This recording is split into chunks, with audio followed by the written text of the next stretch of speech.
Hey everyone, welcome back. So in this video, we shall study some of the more standard discrete kinds of probability distributions, and we shall also take a look at the concept of maximum likelihood estimation. So many events of interest can be characterized by some well-known distribution or a variable.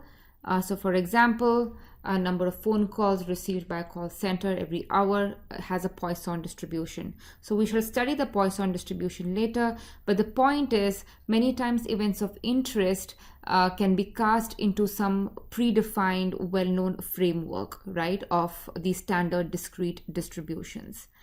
So we shall start with the Bernoulli distribution. So this distribution is applied whenever the experiment results in only two possible outcomes. So you conduct an experiment and there are only two possible outcomes, okay? One of the outcomes you will term as success and then you'll code it as 1. The other outcome as failure and code it as 0, okay?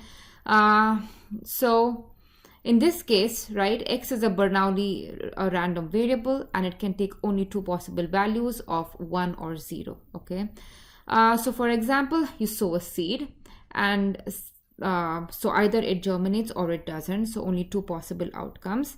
And suppose you call a germination as a success, right?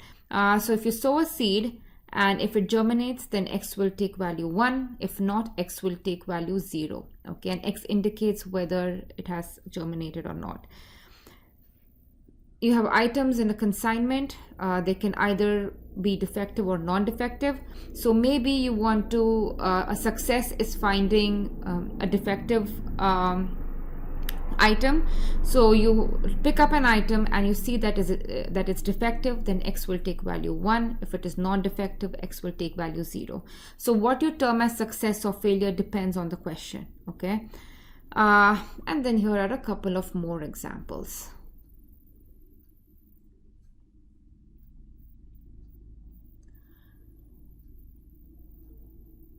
Okay, so and in these experiments, right, one thing I haven't mentioned here, probability of a success is denoted by P, okay? So it can result in only two possible outcomes and probability of success is denoted by this P. So this Bernoulli distribution is named after a very famous Swiss mathematician called as Jacob Bernoulli. And he has made immense contributions to the field of mathematics and statistics, specifically in calculus, probability. He has also discovered the constant E. So this Bernoulli random variable, so x is a Bernoulli random variable. It takes only two possible values. What does its PMF look like? Okay, so PMF is a probability mass function. So it is given by this particular formula. So let's see. So remember, P is the probability of success, right? So success means x is equal to 1. So P of x is equal to 1. If you plug in this formula, it's going to be P, right? P raised to 1 if x is equal to 1, right? And 1 minus P raised to 0. So that's P. Okay, so probability of success is P and x is equal to 0 is going to be 1 minus P. So this P here is a probability of success, and instead of writing this formula in two parts, right? So x takes two possible values, 1 and 0. So instead of saying P of x is equal to P and P of x, P of x is equal to 1 is P and P of x is equal to 0 is 1 minus P. You can write it in one shot in this particular way. So this is the probability mass function. Okay, next, what does the expectation look like, right? So remember, this is a formula for expectation. You take the value, so x is the value the random variable takes and you multiply it with its probability, right? So x takes values 0 and 1. And you open it this way and you see that expected value is P. For variance, this is the formula, right? E of x squared minus the mean square.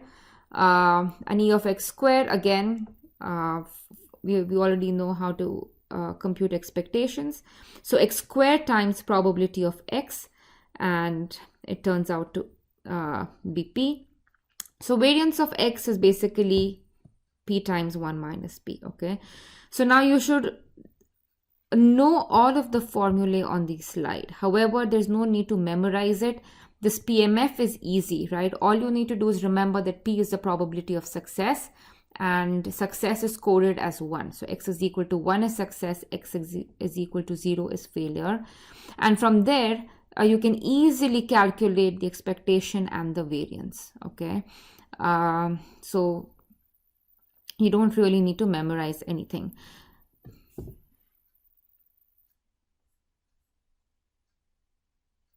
So next we come to the binomial distribution. So this is a generalization of the Bernoulli distribution, okay? So in Bernoulli distribution, you conduct an experiment and it results in either success or a failure, 0 or 1.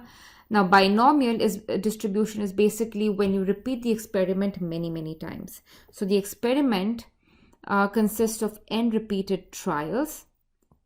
Each trial results in just 2 possible outcomes. Okay, and one of these is a success and the other one is a failure. The probability of success is denoted by P, and of course the probability of success on every trial is denoted by P.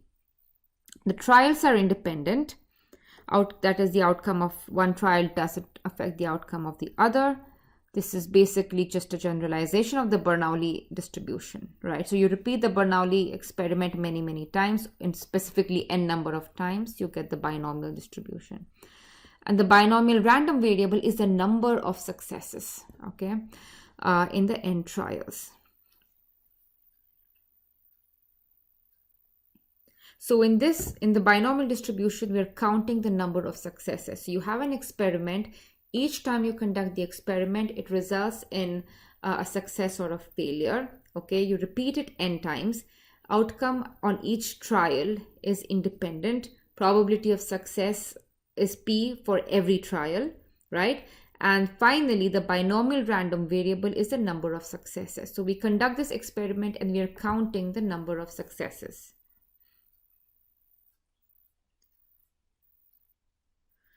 Here is an example.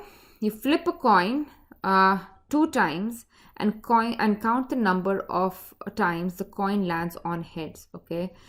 So let's see. Every time you flip a coin, there are only 2 possible outcomes, head or a tail. So, right? And we're tossing this coin 2 times. So the experiment consists of repeated trials. That is, n is equal to 2. We're repeating the experiment 2 times. Each trial results in just 2 possible outcomes, head or tail. The probability of success is the same. You're tossing the same coin, right? You haven't tampered with the coin. That's the assumption. And so the probability of success every time you toss it is the same. The trials are independent. So it doesn't matter what you get on the first toss, right? It's not going to affect your results for the second one.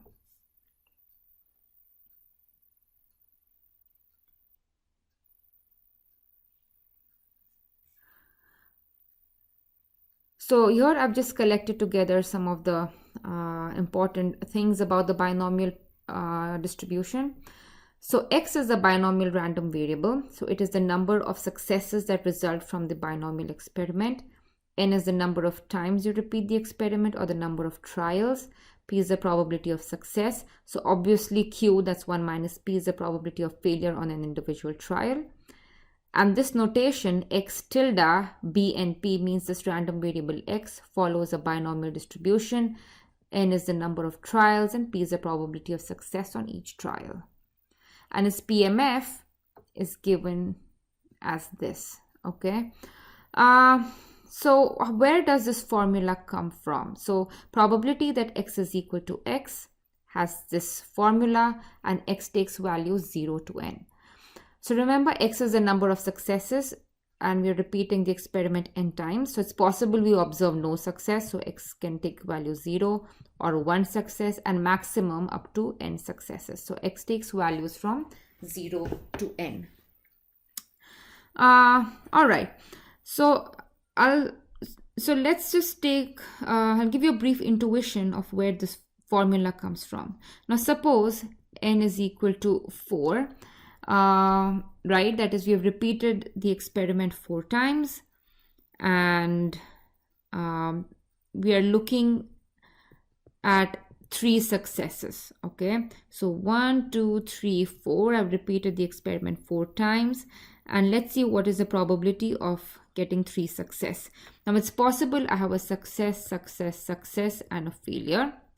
Now remember, probability of success is P, so that's P times P times P, and all of these trials are independent, right? So and failure, that is 1 minus P. So probability that I get a success on first trial is P times probability I get a success on the second trial. So you're going to multiply all of these. Okay, so it's going to P raised to 3, 1 minus Q raised to 1. Okay, so if you look at this, maybe I'll use a different color here. Okay, so if I look at this green part here, so P raised to X, X is the number of successes, right? So that's the same as getting 3 successes here. So, right, it's P times P times P and X times. So that's P raised to X. And probability of getting a failure is Q, and we have N minus X failures, right? So in 4 trials, if I have 3 successes, I have to have 1 failure. So 4 minus 1. So N minus X is the number of failures. So probability of X successes and N minus X failures is P to the X times Q raised to N minus X. So that's this part. And what about this? Where does the N choose X come from? Okay. So, okay, let's make some space here. So this is just saying that I have 3 successes, but in this particular case, my first 3 outcomes were successes, but there's nothing special about that. I can have a success, success, success for the last 3 outcomes instead, right? So this is basically counting all of the different possibilities. So out of N, we are choosing X spots for successes. So N choose X. And so there is again no need to memorize this PMF. You can construct it, right? P is the probability of success. Probability of X successes is P raised to X. So we have N minus X failures. The probability of that will be Q raised to N minus X. And then you can shift around the arrangement of these successes and failures, right? And that's N choose X.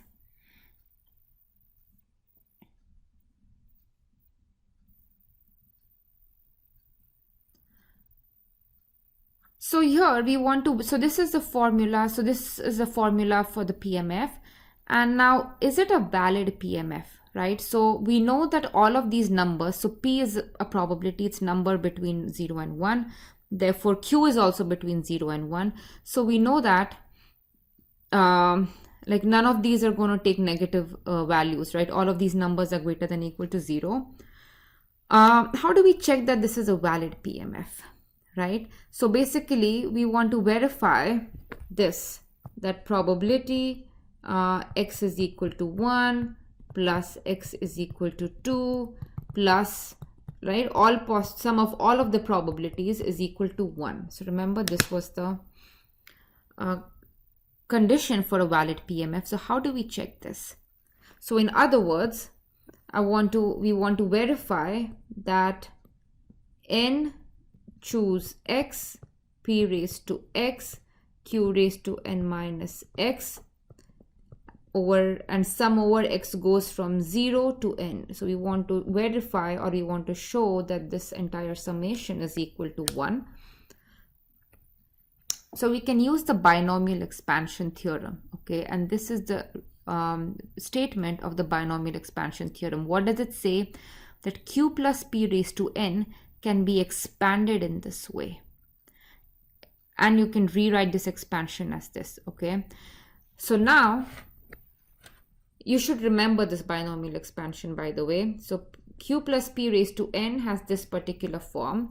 And compare that with, let me clear the screen a little bit. So we're going to compare it with this, right? So what we get is sum of all the probabilities is basically just Q plus P raised to N, but we know Q plus P is equal to 1 and 1 raised to N is 1.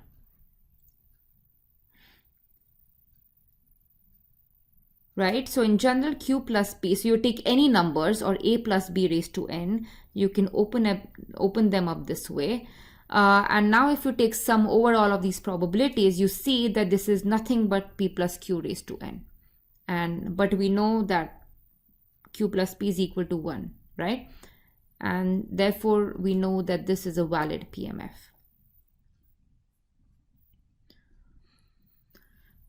So remember, for every random variable, the first thing after you define its probability mass function, you want to verify that that definition is correct. Then some of the basic properties of that distribution will be the mean and the variance. So here in this theorem, I'm telling you that expected value of x is NP and its variance has this formula. So these calculations, I mean, they're not hard. They're maybe slightly more complicated. So I shall explain these in a different video. But just to remind you, so expected value of x is going to be sum over all possible values x can take. That's 0 to n. And choose x times, right, probability of x, which is x goes from 0 to n, x times n choose x, p raised to x, q raised to n minus x. So how do we evaluate this? How do we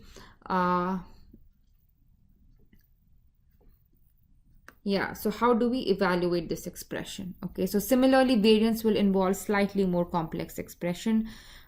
So it's important that you're able to obtain this, okay? So it's important that you should be able to show how expected value of x is NP and variance is this, but we shall look at that in a separate video.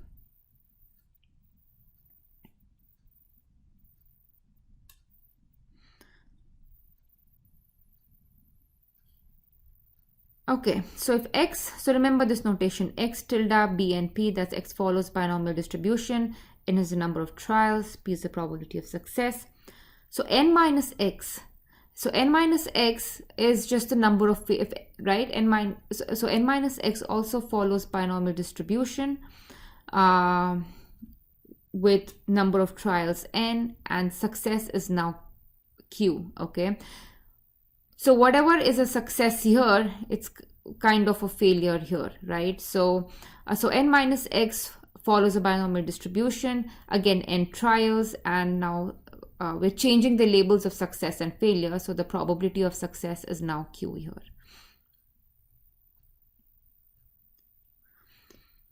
So some of the examples of a binomial random variable: number of defective items in a lot of n items. So now you're looking at n items and you pick at each item either is it defective or not. So it results in two possible outcomes. And then out of these n items, you're interested in seeing the total number of defective items, and that's going to be a binomial random variable. Again, number of seeds germinated out of n planted seeds. Okay, so you plant, instead of planting one tree, you plant, one seed, you plant n seeds. And number of seeds germinated will be a binomial random variable. Or number of rainy days in a month.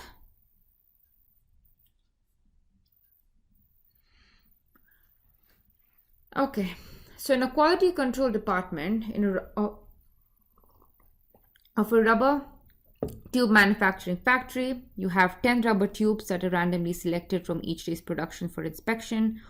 If not more than one of the tubes is found to be defective, then the production is approved. So you can have one defective tube, but any more than one, the production will not be approved, okay?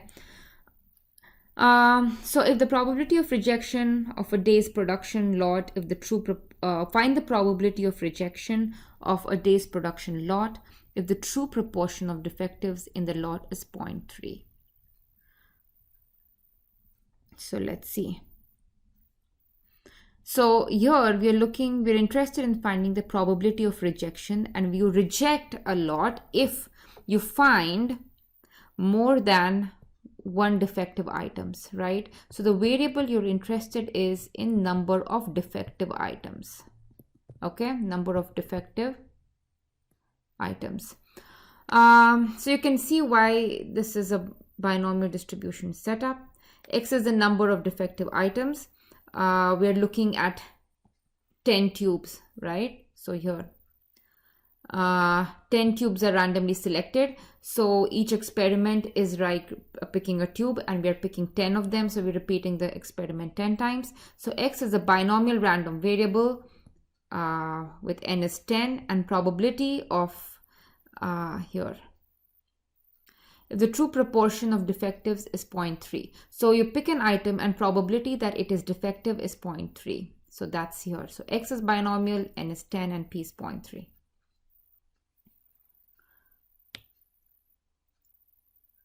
So the production lot is accepted if not more than one tube, that is at most one tube is defective. So basically probability of accepting the lots is that you find either 0 defectives or 1 defective, right?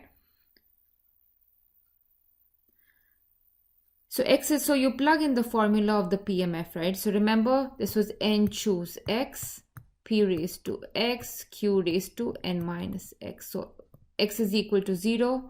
N choose 0 is 1, P raised to 0 is 1, so Q is just 1 minus P, right? So that's P raised to N, and similarly you get this expression. So then you just plug in X is equal to 0 and X is equal to 1 in the PMF to get this. So probability of rejecting the lot is 1 minus that of accepting the lot, okay? So remember, you reject the lot if you have more than 1 defectives. So that would be X is equal to 2 plus X is, or you have 3 defectives and so on, or 10 defectives. And this is too many things to calculate. So it's easiest to calculate the probability that you accept the lot, right? Which is this, and then you subtract it from 1.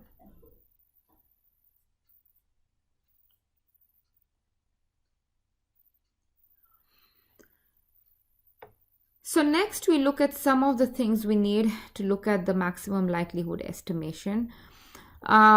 So critical values, okay?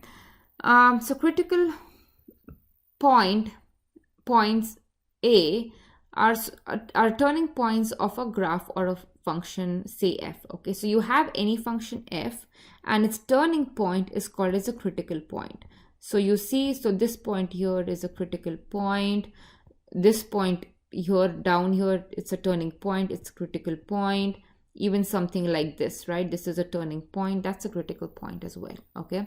So critical point may be a local maximum point, that's this one here. Right, so maximum, what do I mean by local maximum? Any points around it, right? So if this is point A, right, so a function, so f of A is greater, so this value here is greater than at any of the surrounding points, okay? So critical point may be a local minimum, so that's this one, and this A here, this is a local minimum, where f of A, right, so this here is f of A, right? F of A is smaller than, the value at A is smaller than any of the surrounding points. So a tangent at critical points has a slope 0. So this is a tangent, right? It has 0 slope. This is a tangent for the other one that has 0 slope. And therefore the derivative at this critical point is 0, okay? So the function has maximum value at a point if its derivative is 0 and the second derivative is a negative number, okay? So all of these things you probably studied in calculus. I'm not going to go into the details of these, but keep in mind that if you are, so if you want to verify whether a function has its maximum at this point, at a certain point A, you check its derivative. If the derivative of the function at A is 0, and if the second derivative at that point is negative, then it takes a maximum value. A function has a minimum at a point A. Again, the derivative is 0. However, the second derivative now is a positive number. So why do we care about this? So we'll see probably in the next slide. So here is another result that's going to be useful to us, okay? So if finding a point x that maximizes a function g of f of x is the same as finding a point that maximizes f of x where g is strictly increasing, okay? So if your goal is to find so for example, if you want to find a point at which a certain function f of x is being maximized, okay, instead you can find a point at which g of f of x is maximized where this g is increasing. So for example, this g can be this log function. So all of this will make more sense when we look at the actual when we do maximum likelihood estimation, okay?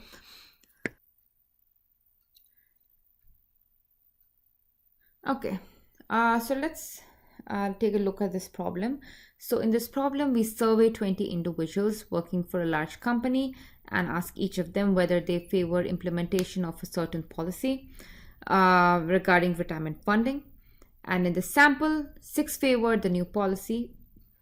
Find an estimate for P, the true but unknown proportion of employees that favor a new policy, okay? So this is suppose a huge company with like thousands or I don't know, yeah, tens of thousands of people. And you're interested in how many people out of all of these favor this new policy, right? Now, obviously, you can't go and ask every individual. So you just go to 20 people and you ask them whether they favor this policy or not.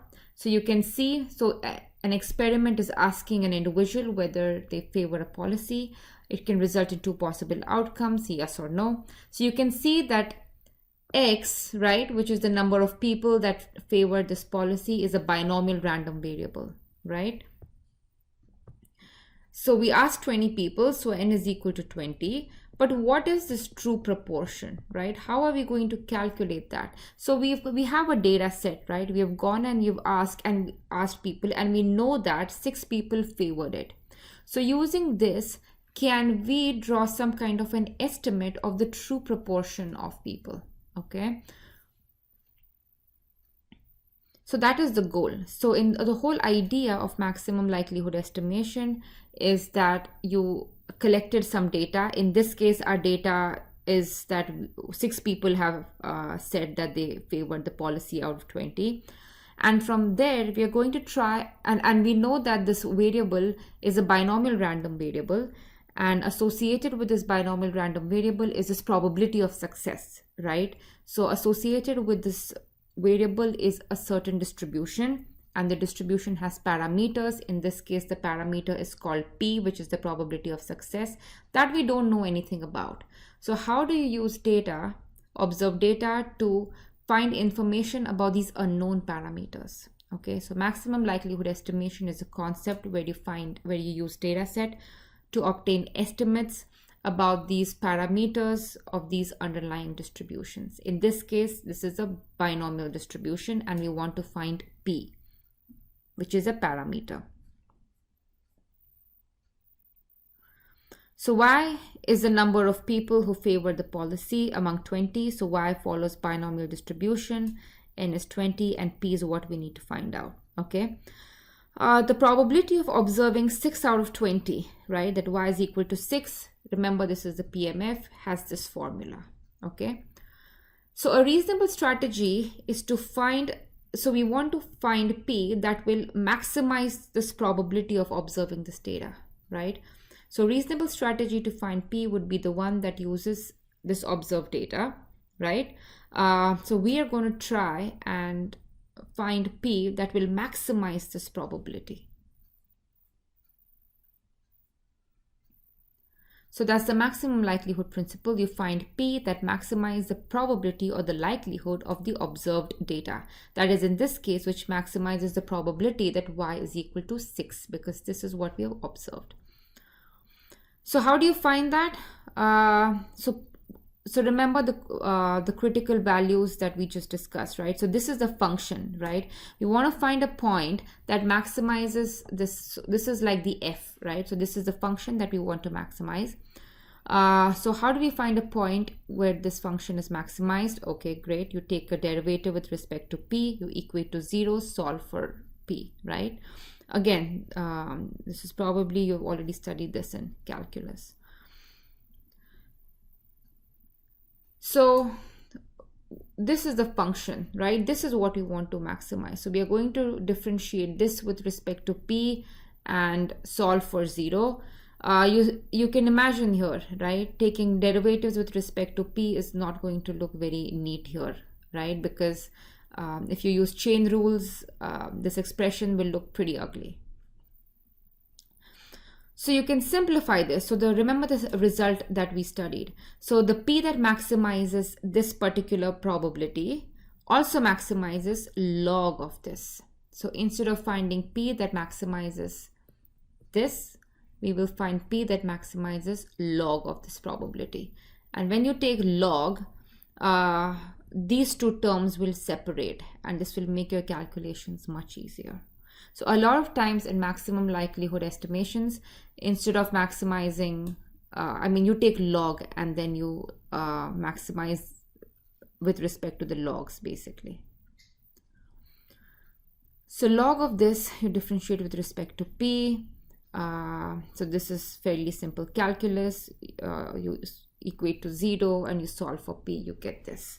Okay, so from this data, you estimated that the underlying true value of p, right, is 6 by 20. Of course, we don't know yet that this point is the point of maximum. Remember, we have only differentiated with respect to p, solve for 0. It could be a point of minimum as well. So therefore, you need to verify that the second derivative is negative to ensure that this is indeed the point of maximum and not the to verify that it's a point of maximum. So you can try that on your own, right? You'll take the second derivative and you'll make sure that it is negative. Yeah. All right, that's all for this video. I'll see you in the next one.